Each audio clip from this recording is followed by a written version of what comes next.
Curtis, Flo, I think it's one of those nights again when luck isn't on your side. I'm looking at you, Curtis, because you thought you had the assist. No, it's more for Flo's goal. And Flo, it was an own goal. Yeah, it doesn't matter today. We draw. We wanted to win, so yeah, that's all what counts today. So yeah, unlucky. Unlucky. What do you make of the performance? Because you were calling for more aggression after the defeat to PSV, and Flo, you showed that aggression with the goal that ultimately was an own goal. But was it a better performance, do you feel? I think so, yeah. And I feel that has been the main point of the whole team and the staff as well that we've spoke about as one. Obviously, you know, we've got the guys in the team that can play, that can score, that can assist. But we've just asked for more aggressiveness, and I think we showed that there, and as you said there with Flo, a guy who, you know, he wants the ball a lot, but of how much that he ran, and yeah, he tackled and stuff. Yeah, it's just a shame that his goal's down as an own goal. It was better second half though, wasn't it? It was slow in the first half. Yeah, but at times it has to be slow. Yeah, we're playing against a team who sat back a bit. We thought that they was going to press more, but yeah, the more that we pass around, it drags them out and then it makes gaps. And yeah, that's the likes of myself, Flo, and Domino. Them is you know, if we can get the ball in there, then yeah, we can score or assist, and it showed there at the end. Who's shooting more and gaps are all there, but yeah, as I said, it's one of them nights again, yeah, where it just the last, I don't know, small bit. And Flo, as a player coming into this team, when Curtis say it's just, you know, just the small things that are causing probably the biggest problems, how would you assess the season so far for you at Liverpool? Yeah, first of all, I was very welcomed by the team. One of the main reasons, also Curtis, but yeah, it's a very good team, and I'm very happy to be here. Of course, it was now the last weeks were a bit difficult for us as a team, but we are on a good way to come back, and yeah, we are doing everything to come back and win games, and that's just it, isn't it? The win at the weekend, and then the point tonight. So it's still unbeaten. You've got this mini run that you're on. Yeah, of course, we wanted to win today. We want to be on the top of the table, and yeah, we just have to continue, keep the hard work, and yeah, continue like this, and then hopefully things will change. Well, thanks for your time. Thank you, guys. Thank you. Yep, just 2 wins in 7 in all competitions for Liverpool now. They're talking about that final bit of quality that was lacking tonight, and as I said to Manu earlier, they only had 4 shots on target in the whole game. Yeah, I thought they put a positive spin on that there. I thought it was a very disappointing night. When they're absolutely needing 3 points, they're going to have any chance of you know, pushing Arsenal or anything, then they can't go further behind, and they have already tonight. And they were playing Sunderland at home. I mean, it's a favourable fixture.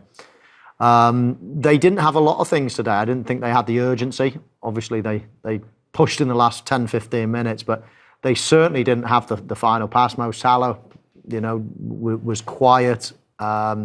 Isak hardly had a touch again. He was pretty average. Yeah, I thought overall it was quite a disappointing performance. Just after that momentum, the West Ham win, right, OK, let's get our season back on track. And I felt another step backwards there today. And yet again in the Premier League, they've conceded first. I mean, Jose Talbi, who got that memorable winner at Stamford Bridge, was at it again on the big stage for Sunderland. It's been the same story for quite a while with Liverpool, you know. Conceded the first goal and running after the score all the time. So it's very difficult, you know, to cope with that kind of situation all the time because you're missing confidence. You are not that good, you know, to score goals. You conceded goal every single game. You have no clean sheet. It's very, you know, for a team that comes out, you know, from the last season being crowned champions, it's very hard to understand and to find the right explanation for that. So I have no idea what's going on in this dressing room because when you look at the player individually, some of them used to be top in their position in the world, and they look average for weeks now. Yeah, you could say it was a little bit unlucky, couldn't you? I mean, Gave it away initially, didn't he? He gave it away initially, Virgil van Dijk, and then he went with the runner that Andy Robertson already had covered, so he didn't need to really drop. He could have pressed straight away. And then the deflection, when things are not going your way, obviously deflection's the only place in the goal it could have gone. However, Liverpool go up the other end, and the shot from Wirtz wasn't going in. So, that almost evened itself out. So I don't think they can have too many complaints there. And as Manu said a minute ago, if anybody was going to score, the best chance in the last 10 minutes McAllister was very much Sunderland. So, and McAllister, when he hit the post, that's it.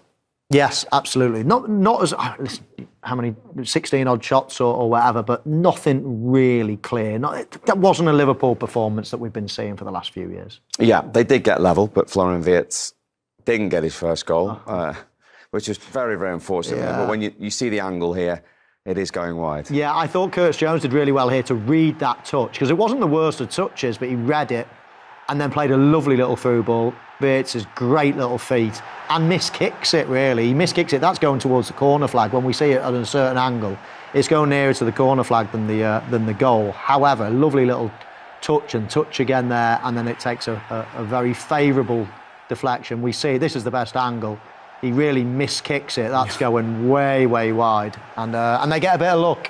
But as I say, Sunderland had a bit of luck with the first one deflection, and so did Liverpool. So that evens itself out. But he's getting a little bit better now, Wirtz, I think. And that's one of the encouraging signs that he's starting to look like a £125 million player.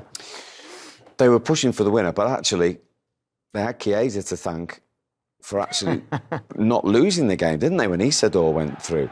Look at that. What a great assist. From the keeper. Would have been, amazing pass, Should have played number 10 in this position, because I never seen that before in my life. I saw, sometimes, goalkeeper giving an assist on the goal, but this one, the pass he's giving is amazing. And Chiesa, I think, met the great run, to come back and to defend until the end. And he stopped that goal, but honestly, that's not the only occasion, for Sunderland to win that game.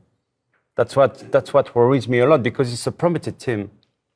With all the respect I have for them, we must give credit to them, because they play with composure and resilience. But honestly, yeah, goalkeeper was desperate for the assist there, wasn't he? You could see his reaction, and obviously Chiesa was brought on to maybe make that difference, maybe score a goal. But he didn't think he was going to come on. I was going to ask you for your analysis of him running back, but you have no insight from your career of doing that. I would love to be able to tell you as a centre forward how he did it, but I never got into my own penalty box. You would have scored this one, no? yeah. No, great work. Absolutely great work. I mean, as I say, brought on to win the game, but he's actually ended up saving the game. They were looking towards Virgil van Dijk, understandably. He had one header, but actually hit his own teammate, didn't it? Kirkes stood in front of goal.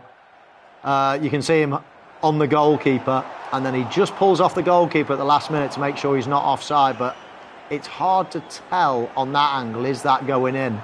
Virgil van Dijk. Hard to say. Yeah. But he's strong, he rises above everybody else, and that is going towards that far post. Whether it's going in or not, we're not sure, but he's certainly frustrated. And all of Anfield was at the end, understandably so. Yeah, I think so. A point is not enough, really. I still think deep down, Liverpool fans, Liverpool players thought that if they can get on a run, that the title's not over. It was only 9 points before today. And with an amazing run, that's definitely, Liverpool are certainly capable of doing it, but performance not good enough, another bad result, and okay, if it was against Manchester City or something like that, you think, all right, then I'll take a point. But against Sunderland, you have to be winning that game at home to have any title aspirations. So it's starting to look bleak now for Liverpool in terms of the title. 10 points behind now. 11 points behind now. Maybe they're going to have to refocus and think Champions League is the main aim. Whilst making sure that they're playing Champions League football next season as well, financially. That's what I mean. I mean, when I said Champions League, I wasn't talking about the Champions League. Oh, I see. I was talking about top four now is essential for them. Anyway, they'll keep going, they'll keep trying. But as I say, forgetting the result for a minute, it was the performance that I thought I was quite a bit disappointed with. Yeah, and congratulations to Sunderland, another positive result for them. They're a point above Liverpool in the table, and we do hope to get the reaction of Arne Slot. As we've mentioned, drop points at Anfield for Liverpool, 1-1 with Sunderland. Here's the Liverpool boss, Arne Slot. It seemed very slow in the first half. What do you put that down to? Because when you made that substitution and Mo came on in the second, a little bit more energy, a little bit more fire about the place. Yeah, but you have to take into account how the other team is playing. So they either go really aggressive and pressures really high, and that's the reason why it's so difficult to beat them, they are very, very, very compact if they go low. And they are very aggressive when they press you high. And there's a reason probably why we're not the only team who couldn't beat them. I think a few other very good teams had their problems with them as well. And it's difficult. They don't concede a lot of goals. I think only 4 times they've conceded 2 goals. For the rest, 1 or even less. And the reason for that is that they are so compact in a low block and so aggressive in a high press. And then it looks indeed slow. But with so many bodies in and around the 18-yard box, it's difficult to find a free player over there. And we kept moving the ball around, crossed it in multiple times, I think. But they have some good headers in front of goal as well. You were talking about being unlucky too, and Flo Wirtz, everybody thought he'd got his first Premier League goal tonight since coming to Liverpool, but then that became an own goal. Oh, did it? Okay. Now then, of course, then that was lucky as well, but there's maybe a difference between hitting a shot from 11, 12 yards than hitting a shot from 20 yards. Because it was a chance, then he might have been lucky with the way it went in, but it was a good chance for him to score. Like I said, not a lot of chances for both teams, but I think we had a bit more, and we were very unlucky the second half because I think we did what you were hoping for, keeping them on their half, trying, and then in one moment we concede, but we came back strong. They did, but the home form is a concern, isn't it? Because, as I say, 2 wins in 7. We spent last season saying, it's got the aura of the beating in the tunnel. That's beginning to waver a touch, isn't it? It is, and Sunderland are not the only team that have come to Anfield over the last 5-10 years since they've been a top team, challenging for the Premier League and Champions League. Virtually every team comes and plays a low block. You know, it's down to Liverpool to they have all the possession most of the time. It's down to them to break them down, and they didn't really do that today enough. They had a few shots and they had a couple of chances, but really, with the chances they had, you can't say, they should have scored more goals than the 1 goal. You know, you need to create lots and lots of chances to score a couple of goals. You know, it's very difficult to score a goal. So you need to create, and they just didn't create enough, I didn't feel. Hopeful balls into the box, pressure, yes, energy, yes. Certainly towards the end of the game. But Mo Salah was pretty non-existent, so was Isak. And they're 2 of the players that you look at and think, wow, you know, the quality of those players, one of them will dig us out of a hole in a tough game like that, but none of them looked like it tonight. And it was a couple of changes that sort of brought a little bit of impetus and then a little bit of a deflected goal to score. Overall, a disappointing night, I would say, for Liverpool. It wasn't an awful performance, but for what we've seen over the last few years, it lacked a bit of quality. You asked about Isak on the back of his first Premier League goal on Sunday. You said he didn't see him in the game much. On the pitch for 86 minutes, touched the ball 14 times. Yeah, and he was only on... Yeah, exactly, yeah. I said to you at half-time, didn't I, when we were watching the game, I don't really think Isak's touched the ball in this first half. And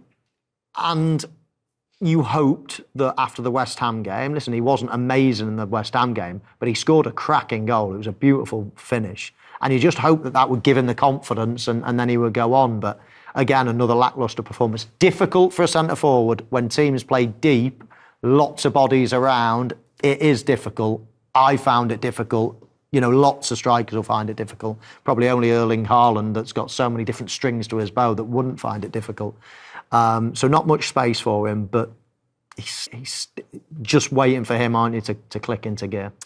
Next up for Liverpool, it is a trip to Ellen Road to face Leeds.